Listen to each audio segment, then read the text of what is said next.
Sari sakti, baru selesai baca alhamdulillah, langsung dia merasa bersalah. Loh, kok saya baca alhamdulillah? Semenjak saat itu sampai 30 tahun, 40 tahun dia beristighfar. Sallallahu ala Muhammad Sallallahu alaihi wasallam. Saya sudah pernah menjelaskan pada bab taubah bahwa dosa itu ada tingkatan. Dosa orang awam itu bagi orang awam dosa fisik. Lalu ada dosa orang yang khawas, yang spesial, itu dosa kolbu. Jadi atau pikiran jorok, hati mulai tidak benar, itu disebut dosa juga, tidak terlihat oleh kasat mata.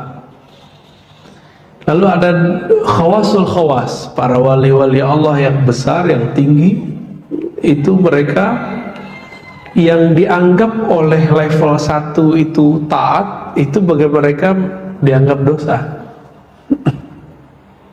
Contoh, seorang imam namanya Sari Sakti, dia punya toko di pasar.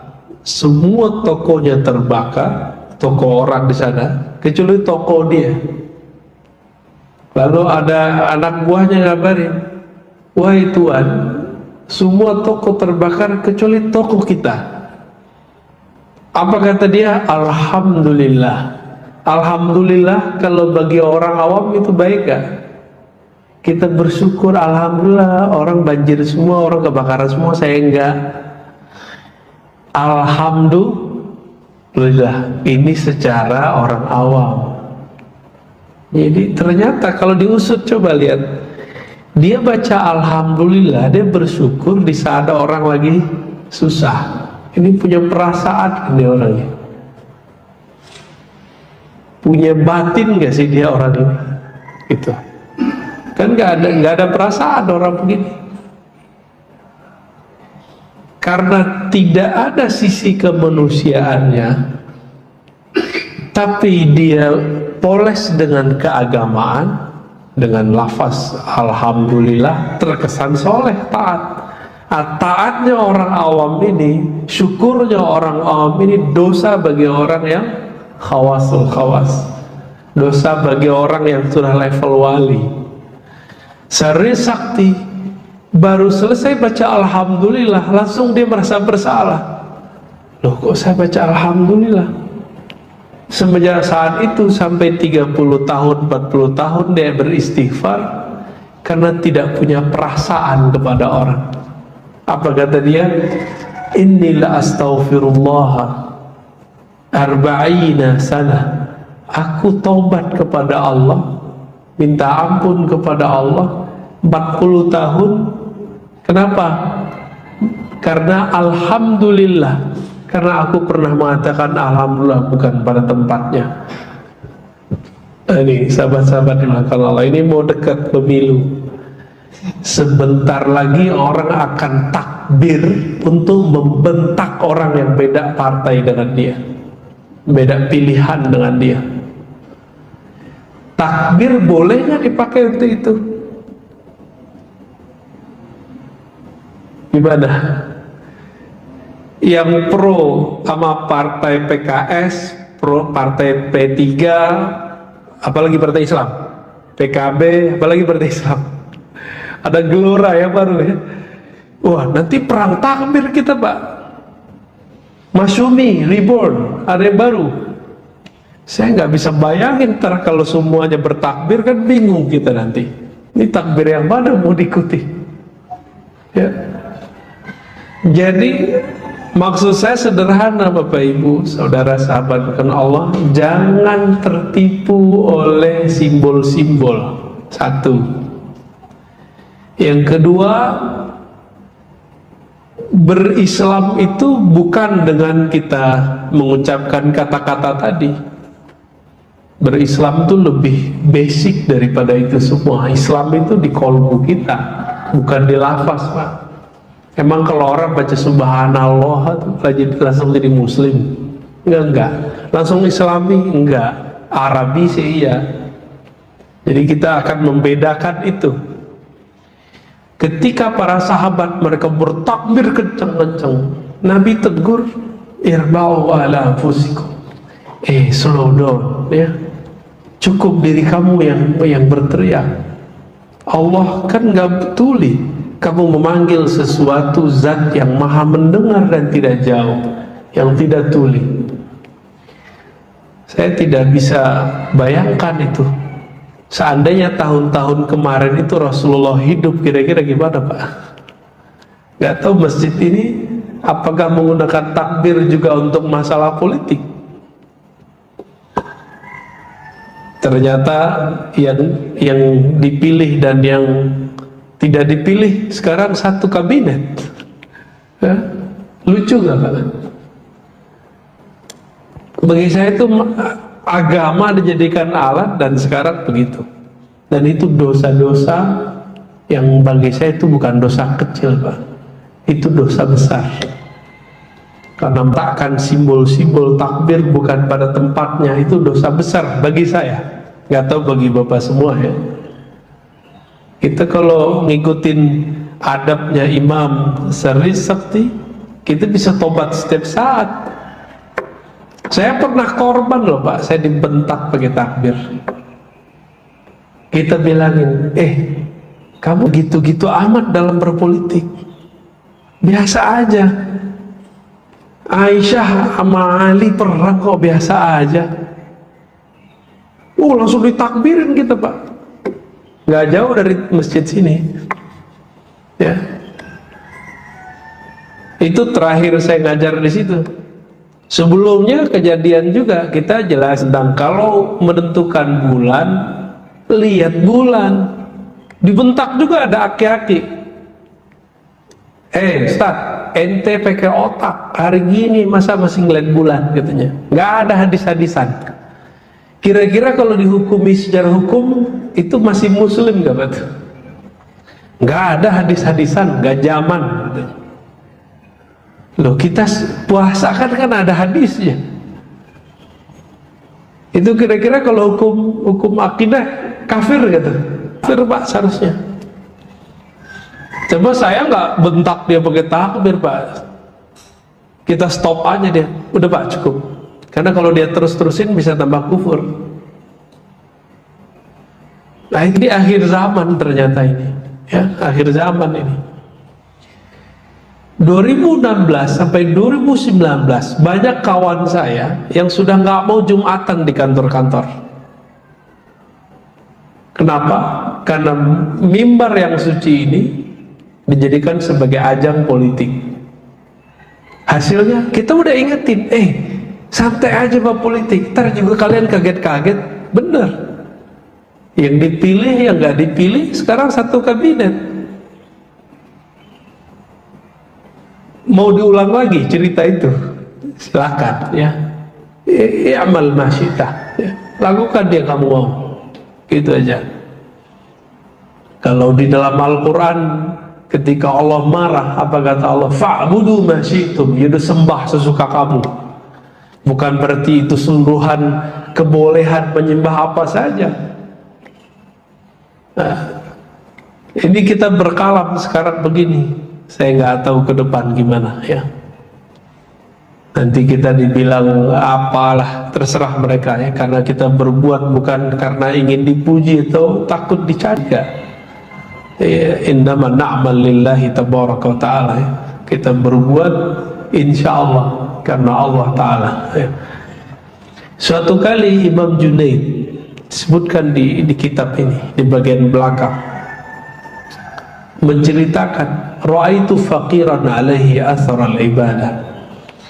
Satu kali aku melihat ada seorang yang fakir, miskin, sepertinya rajin ibadah, tapi suka minta-minta. Wa fakultu fi nafsi, lalu aku berkata-kata dalam hatiku, launa anna haza amila amalan yasunu bihi wajah kana ahabba ilaih. Coba kalau orang ini mau kerja aja badannya kan masih kuat, pasti dia nggak perlu minta-minta. Dia menggunjingkan orang itu, tapi cukup di hati. Bapak masih ingat siapa Imam Junaid? Siapa Junaid? Junaid ini imam wafat tahun 297 Hijriah. 297 Hijriah. Gelarnya Sayyid Taifah, pemimpin para ahli tasawuf. Tahun 297 sudah ada istilahnya pemimpin sufi. Berarti sufi itu sudah ada Hijriah. Ketiga Hijriah disebut salaf gak? Salaf, berarti salaf itu dari di dalamnya ada sufi, ada imam mazhab. Tapi mereka itu hari ini yang dibantah oleh kelompok-kelompok yang bakal menjadi khawarij masa depan. Lalu mereka mengatakan tidak ada sufi, sufi zindik, sufi khurafat, ya. Dan yang paling lucu itu apa? Imam Junaid ini kan gurunya Imam Asy'ari, ya, gurunya Imam Asy'ari, ilmu kalam yang sudah di ahlu sunnahkan. Jadi saya diejek-ejek oleh mereka, ya saya nggak merasa diejek, merasa ketawa. Jadi mereka ngutip pengharaman Imam Syafi'i terhadap ilmu kalam. Apa arti ilmu kalam? Tetapi mereka menerjemahkan ilmu kalam itu filsafat. Loh, dari mana kesamaan kalam dengan filsafat? Gak ada. Jadi Imam Syafi'i itu melarang orang belajar kalam, karena ilmu kalam di zaman Imam Syafi'i itu adalah ajaran akidah Mu'tazilah yang menolak takdir, dan mereka mendahulukan akal daripada kitab dan sunnah, menyebut ajarannya kalam. Tapi setelah seabad, kata kalam berubah menjadi kalam yang sudah dialusunnahkan. Sebagaimana dulu fikih itu ilmu yang dulu dipopulerkan oleh Imam Abu Hanifah, yang disebut ahlul ra'yi, bukan ahlus sunnah, bukan ahlul hadis. Tapi belakangan sekarang menjadi tren ilmu fikih, ya kan? Nah, kira-kira seperti itu.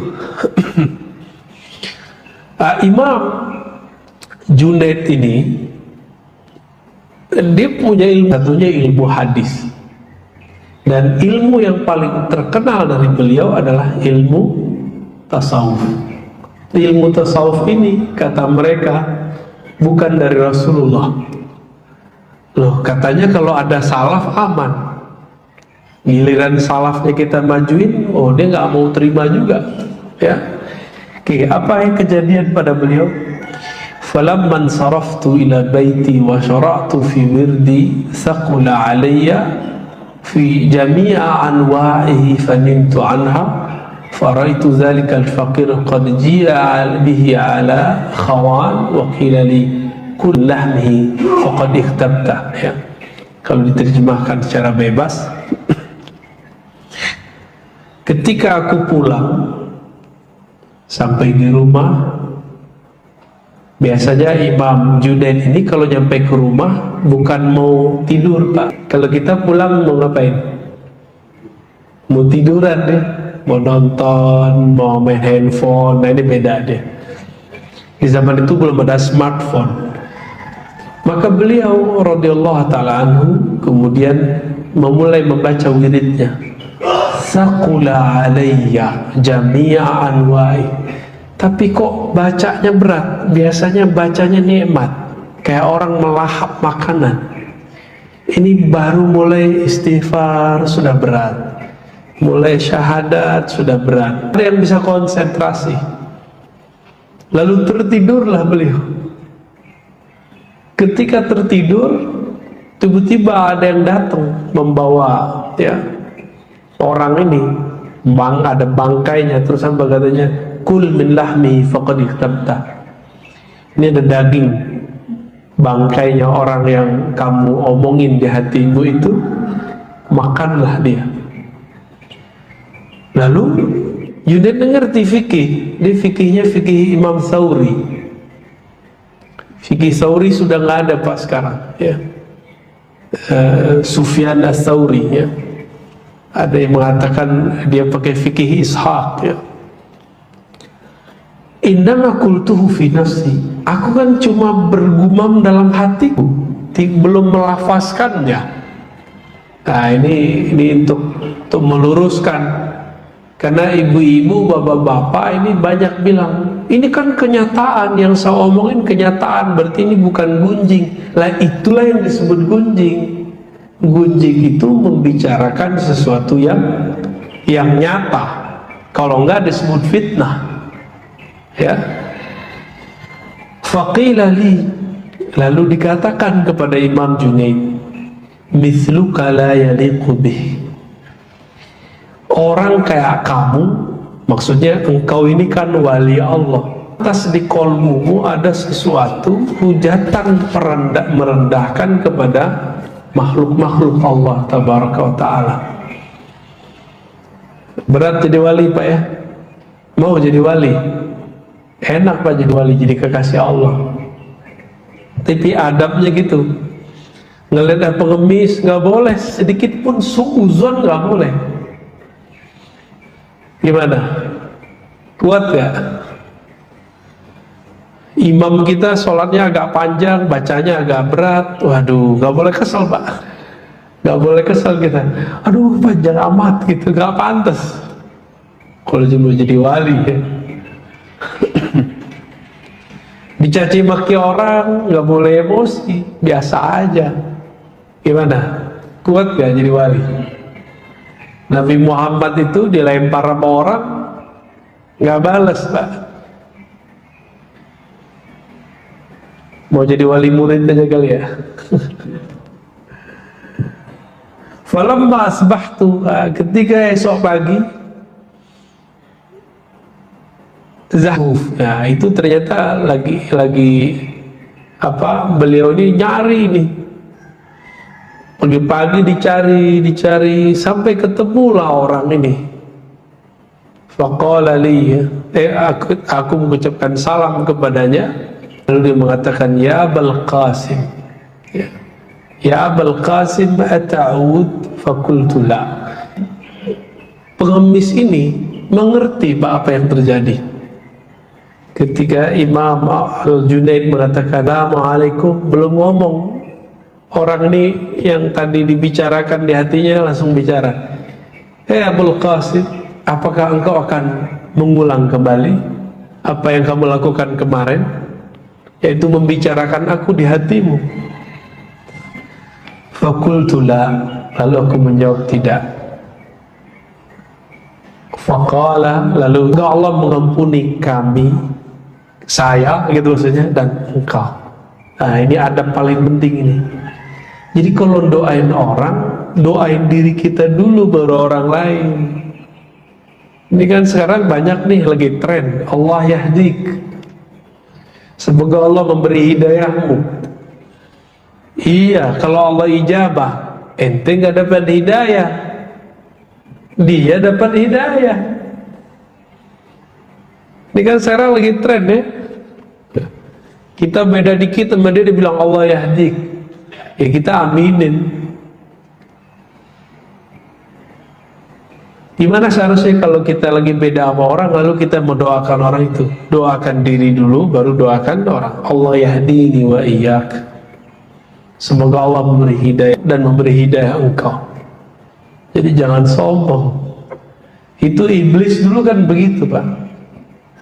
Iblis itu dulu, malaikat-malaikat ini kan Allah bukakan lembaran Lauh Mahfuz, karena dari langit ke-7 surga Di surga, iblis lagi bertugas, beribadah, jaga surga.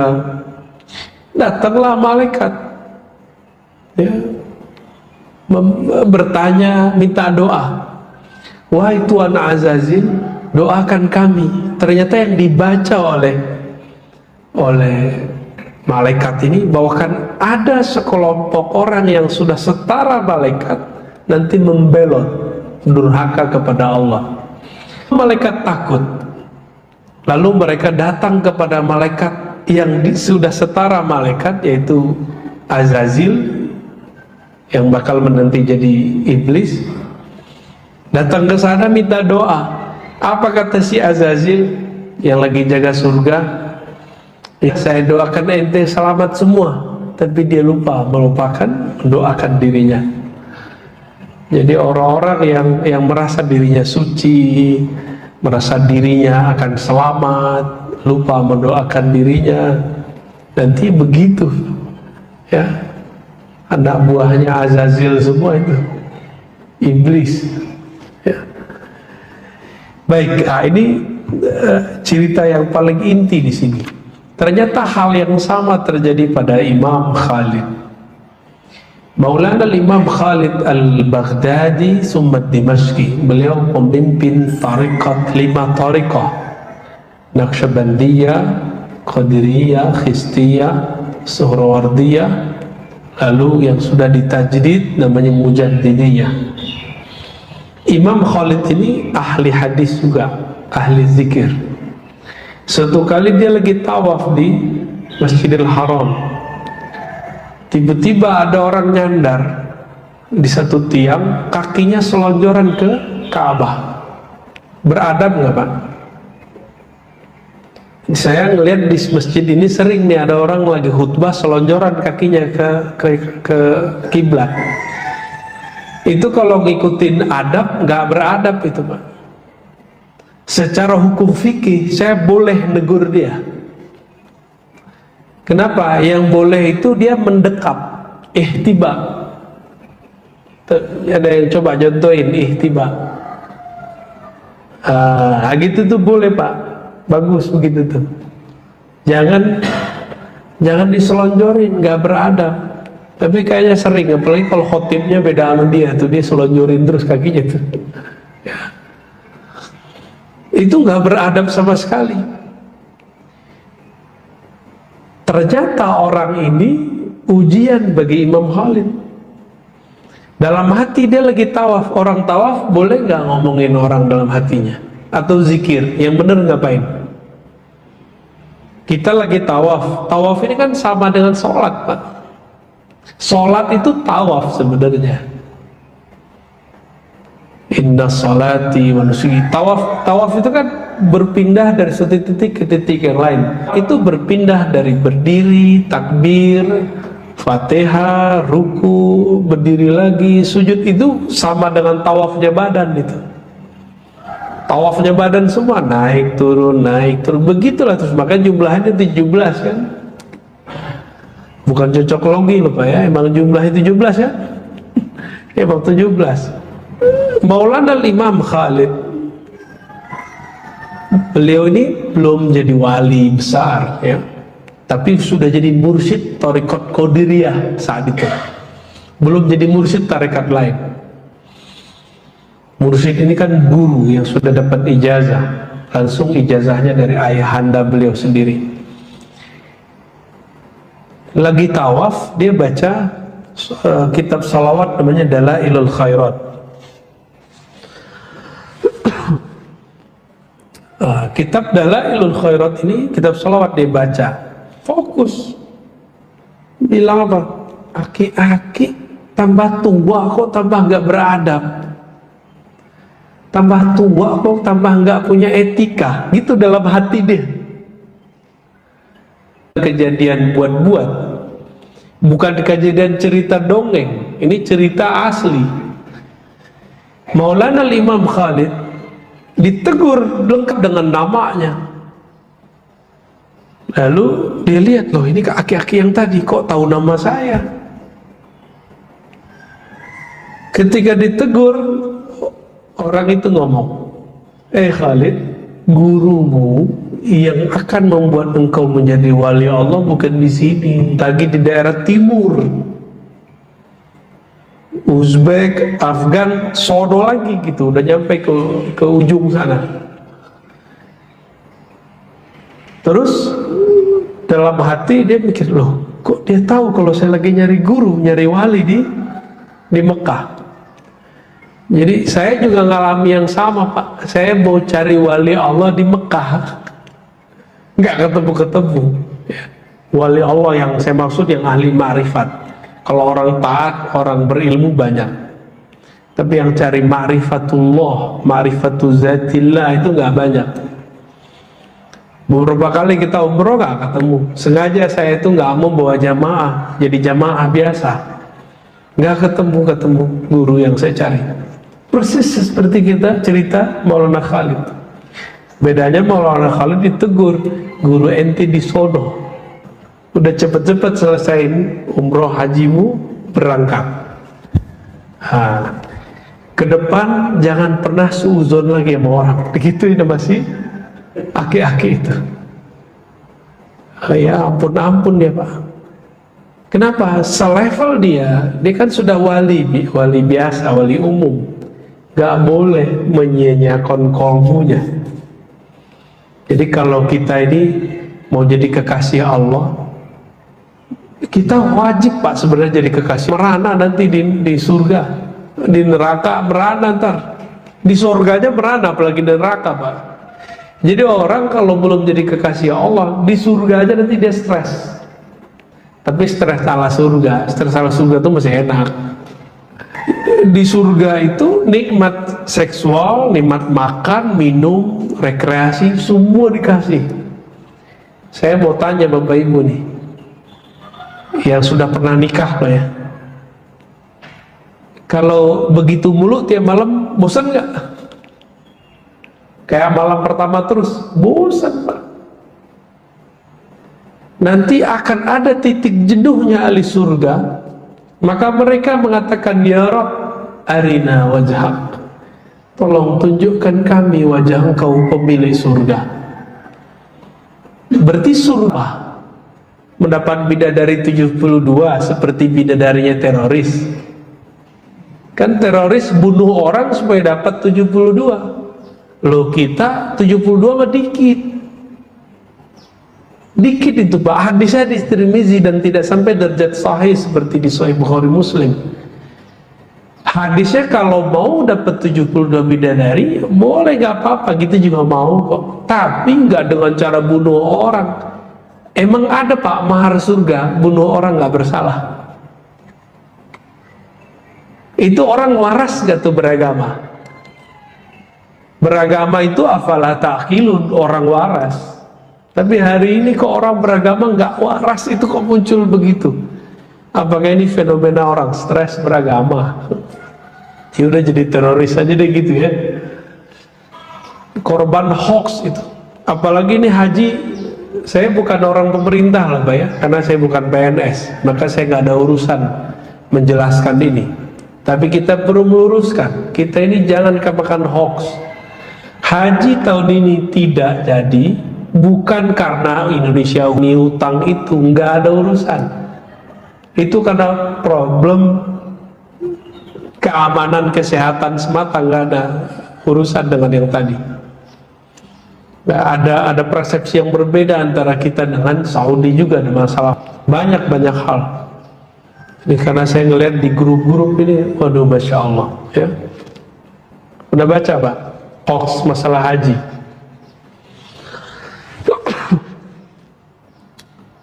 Orang kok suka gitu nyebar hoax, dan parahnya yang nyebar hoax yang taat-taat ibadah, orang masjid ya, orang masjid yang nyebar hoax. Kita agak sedih dengan fenomena ini. Perlu belajar ilmu hadis Pak, biar gak kena hoax ya. Taib.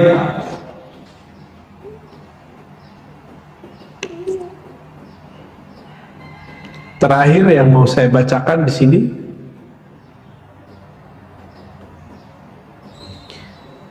Dikatakan di sini bahwa Imam Sufyan bin Uyainah pernah menyebut tentang persoalan gibah, ya, menggibah orang di depan Imam Ibnu Mubarak. Ibnu Mubarak ini wafat tahun 181 Hijriah, ya, masih ulama salafus saleh. Kitab-kitabnya dijadikan sandaran. Kata beliau, "Lau tabtu ahadan laqtabtu walidayya li'annahuma ahaqqun nas bihasanati." Kalau aku mau mempergunjingkan orang, tentulah orang yang paling pantas aku bergunjingkan adalah kedua orang tuaku. Apa sebab? Mereka lah yang paling berhak terhadap kebaikan-kebaikanku. Jadi Bapak kalau ngomongin saya nih, itu sholat tahajud Bapak pindah ke saya, Pak. Asing gak tuh diomongin orang? Ya, ini beberapa hari ini saya dicaci maki terus, Pak, dan saya senang-senang aja, ya. Kenapa? Karena kita ngerasain mereka transfer amal, karena ada kesalahan dalam cara mereka dalam berkomunikasi, memahami kata-kata kita, ya. Lain waktulah saya cerita, ya. Jadi ke depan ini saya kabarin aja, ya, akan ada perang, tapi bukan perang militer dalam waktu dekat, tapi perang ideologi dan teologi. Nah, ideologi sudah mulai luntur nih. Yang ada sekarang perang teologi, perang akidah sesama muslim, Pak. Saya berharap jamaah kita bisa tahu jalannya, dia ahlus sunnahnya bersanad atau tidak, ya. Karena sekarang banyak ngaku ahlus sunnah. Maka nanti antara kelompok dengan kelompok akan menggibah kelompok yang lain. Apakah ini boleh? Nah, bukan lagi menggibah, merendahkan. Jadi suatu kali ada seorang ulakan bahwa para ahli zikir yang berzikir dengan biji-biji tasbih itu sama dengan Yahudi. Orang-orang yang belajar sifat 20, Allah wujud qidam baqa, itu orang-orang yang sesat. Gitu, ngomongnya gitu, Pak. Firqatun dolah. Nah, itu mereka sudah serentak, mereka tidak merasa memfitnah kita. Lalu saya pernah coba ngomong sedikit saja, dan itu bukan cacian, bukan fitnah. Saya lagi muji malah, bahwa waktu saya pergi ke Israel sana, saya melihat ada Yahudi ortodok yang anti dengan Zionis, jenggotnya mirip dengan jenggot salah satu kelompok itu. Mirip, kita bilang Yahudi mirip mereka, tapi mereka balikin. Ar-Razi memfitnah kami bahwa kami mirip dengan Yahudi. Pemutar balikin nggak? Karena komunikasi mereka nggak beres. Jadi kita ini sudah dibenci lama, cari momen dia untuk menghancurkan, ya. Terus yang kedua, akan Yahudi di sana itu melakukan perempuan persis seperti Salafi, yaitu perempuan dilarang ke masjid dalam tradisi Salafi. Saya ngomong begitu. Saya dijawab, Pak. Mereka ngomong, apa kata mereka? Oh, Syekh Saleh Fauzan tidak melarang ke masjid, tapi dianjurkan di rumah. Semua dalil itu mah Syekh Saleh Fauzan, pakai dalil itu mah Rasulullah. Tapi ada nggak Salafi yang mengizinkan istrinya sholat di masjid? Ada nggak, Pak? Coba lihat, kan nggak ada. Walaupun fatwa ulamanya tidak dilarang, nah kita ngomong dari atau ajaran, ya tergantung dia milih yang mana. Itu kemudian mereka menyerang kita ya. Saya jelaskan begitu. Jadi mereka sudah mulai, Pak, setiap hari hampir 1000 kali saya dicaci maki oleh mereka, dan kita nggak merasa difitnah, biasa aja. Kita coba ngomong begitu, itu emosinya bukan main. Saya pegang tasbih, disebut mirip Yahudi, saya nggak marah, Pak. Ya. Tapi giliran Yahudi kita katakan itu pujian, karena jenggotnya Yahudi ini mirip dengan jenggotnya Sayyidina Harun. Pujian nggak tuh? Mereka kemudian memotong video itu dan dijadikan sebagai cara untuk mencaci maki kita. Jadi sekarang ada gerakan caci maki berjamaah setiap hari, ya, setiap hari. Dan saya harap teman-teman tidak terpancing ya. Jangan balas mencaci maki lagi, santai aja kita ya. Kita mau balas dengan keilmuan aja. Idfa billati hiya ahsan. Kalau ahli kitab aja kita harus balasnya dengan baik, apalagi dengan sesama muslim. Walaupun mereka nggak baik ke kita, walaupun mereka bilang kita sesat, ya. Antum dibilang sesat loh. Pakai sifat 20 nggak, Mas? Allah wujud kita mau ente sesat ente. Pakai tasbih gak kadang-kadang? Pakai ulah Yahudi ente. Digituin, kita digituin sudah bertahun-tahun, Pak. Dan kita gak marah, kita biasa-biasa aja. Giliran kita bilang coba jenggot Yahudi sama dengan jenggot dia, ngamuknya bukan main. Beragama kok kayak binatang buas ya. Marah aja mulutnya, nggak ada adem-ademnya. Nah ini yang kita bahas waktu bulan puasa, bahwa dalam diri kita ini ada sifat kebinatangan ternak, ada binatang buas. Kalau ini nggak diberesin, dapat dalilnya dipakai untuk menghujat orang, dalilnya dipakai untuk orang. Karena sibaiyah, karakter binatang buas yang ada dalam diri saya, dari Bapak semua, itu akan menggunakan senjata apa aja untuk mengalahkan orang. Karena si Ba'iyah ini maunya ngalahin orang. Kalau fisik pengen pakai barang apa aja untuk ngalahin orang. Kalau perangnya perang ideologi, perang teologi, pakai dalil, Quran Sunnah dia pakai. Yang paling lucu apa? Kita dianggap mengolok-olok Rasulullah. Nah berarti selevel ustadznya itu nggak mau dengerin videonya dari awal sampai akhir. Lalu dianggap kalau mengolok Rasul berarti kafir. Nah ini apalagi yang bahaya. Mereka menganggap diri mereka adalah representatif daripada Rasulullah. Berarti diri mereka ini sama dengan Rasul. Pengkultusan nggak tuh? Ini bahaya, Pak. Kalau mereka melarang mengkultuskan kiai, sekarang mereka mengkultuskan pendapatnya sendiri, ustadznya sendiri, pandangannya sendiri.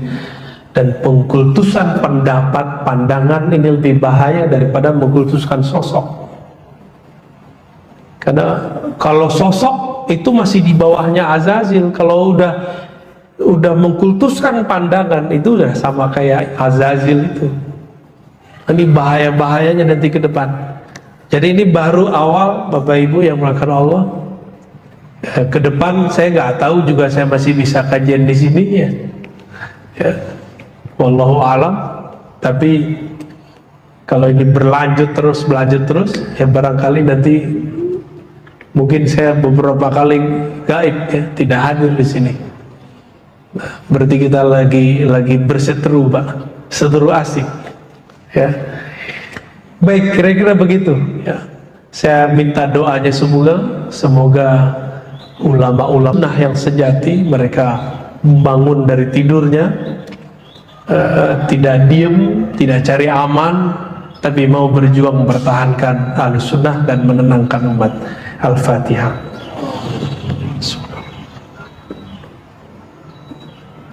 Iya.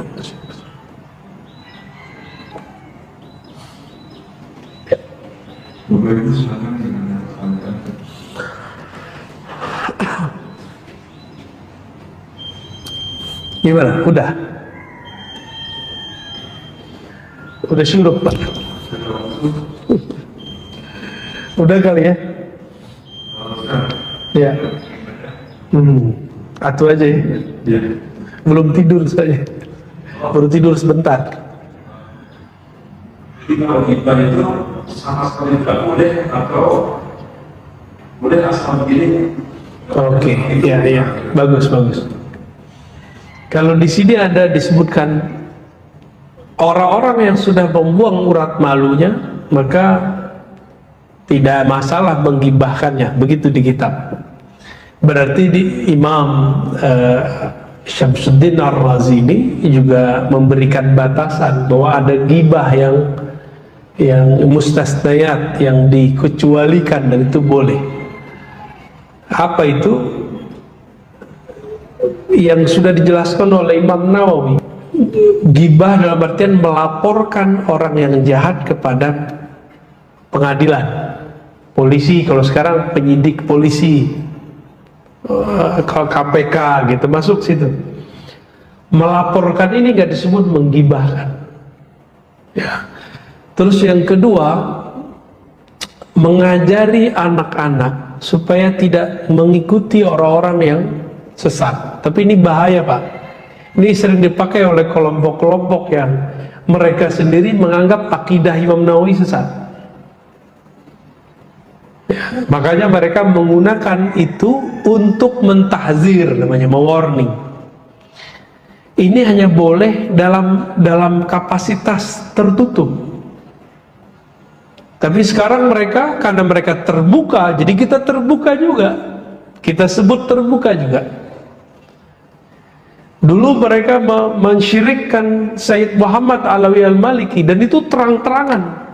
Ya sekarang kita kalau mau terang-terangan juga. Nanti akan ada masa itu Pak. Dan itu masa yang saya sebut nanti perang akidah. Sesama muslim Pak nanti. Kenapa? Karena Nabi sendiri mengabarkan akan muncul di akhir zaman, ya, hadis Bukhari Muslim, ya, saya khruj min di hadzal qaum, dari kelompok kaum ini orang yang ahli Quran tapi Qurannya nggak tembus sampai ke jantungnya, ke dadanya, ke kolbunya. Nah itu Nabi udah ngomong gitu. Ahli hadis, ahli retorika. Orang ahli Quran, ada pesantren Qurannya nggak tuh? Ada rumah tahfiznya Pak, ada ma'had tahfiznya ntar. Jadi jangan dibayangkan nanti ujung-ujung datang. Jadi rangkaian ini panjang. Di belakangnya ada pesantren-pesantren tahfiz yang tidak jelas sanad keilmuannya kemana. Orang kita kan pengen cepat, hafalan 40 hari, hafalan 6 bulan, setahun hafal sekian. Dulu kan nggak ada begitu.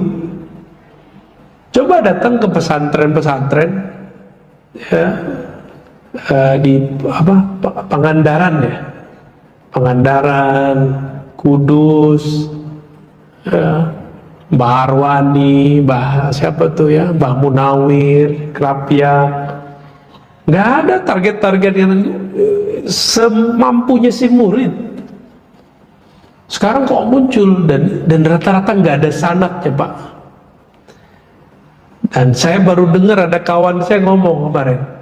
Ini saya baru dapat, saya baru pulang dari Padang ya. Kita buat daurah-daurah. Apa kata dia? Mengajarkan umat hafalan, tapi tidak mendidik rohaninya, tidak mendidik akidahnya, itu adalah pembodohan umat. Jadi ngapal doang, tapi nggak ngerti isinya dengan baik, itu pembodohan. Jadi tolong hati-hati anak-anak kita, jangan cuma karena pengen anak hafal salah masuk Pak. Kejadian teman kita, anaknya dimasukin ma'had tahfiz, pulang-pulang kunutnya imam dibidahin sama dia.